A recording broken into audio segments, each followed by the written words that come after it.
Tonight, the manhunt for the person accused of killing a Kennewick man sends multiple law enforcement agencies to the Elliott Lake neighborhood. We're hearing more from police. And decades of debate over federal water quality standards in Washington state now being met with a federal lawsuit filed by employer groups who say those standards are unattainable. And I'm tracking yet another atmospheric river. When will it all end? I'll get to all the details in your First Alert weather forecast. This is Apple Valley News Now at 6 on your side. Good evening and thanks for joining us. I'm Alyssa Warner. Kennewick police say the suspect in yesterday's deadly shooting investigation is now dead. Officers from multiple law enforcement agencies surrounded a small canyon near Elliott Lake in Kennewick after getting a tip last night that the suspect might have been spotted in the area. The terrain and the brush in the canyon made that search a lot more complicated, but after hours of work this afternoon, investigators confirmed the man is dead. As we called in our regional partners here to contain him and bring this to a resolution, we were able to eventually get down to where he was safely. And we found that it appears at this point that he has died from a self-inflicted gunshot wound.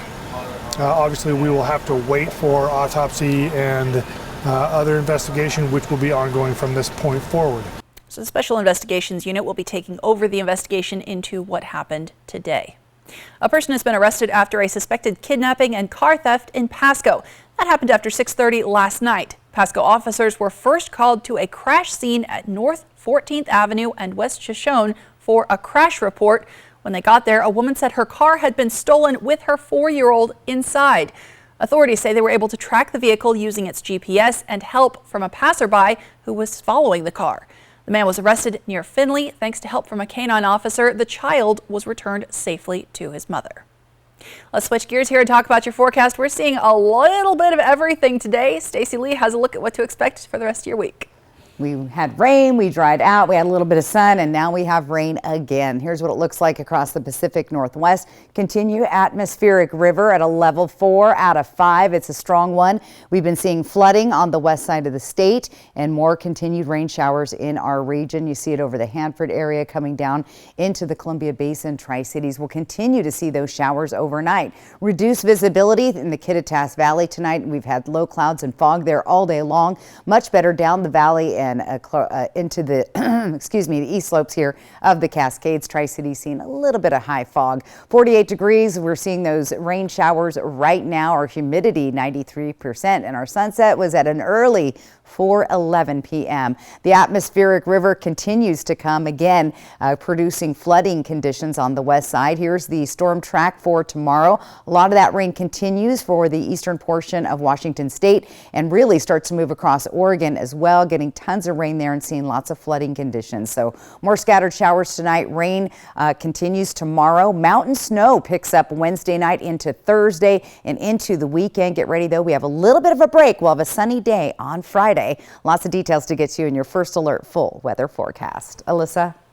Thanks, Stacey. Tonight, for the first time in years, you have the chance to get updated in person about cleanup work underway at Hanford.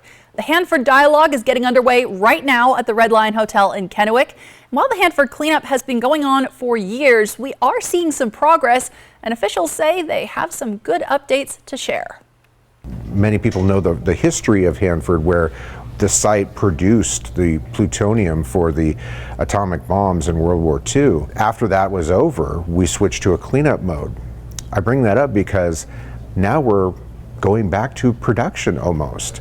We're producing vitrified glass in containers, and very soon, once we get everything up and running, we'll be able to actually put waste, mix it with the glass and produce that. So things are being produced at Hanford instead of just cleaning up, but it is part of the overall cleanup effort. Now, organizers tell me they're hoping tonight will be a sort of give and take with the community where you can ask questions and they can get your feedback. As I mentioned, the Hanford Dialogue is already getting underway over at the Red Lion Hotel in Kennewick. If you have any questions about what's going on at Hanford, now is the time. Head on over there. They're expecting to go for a couple of hours this evening.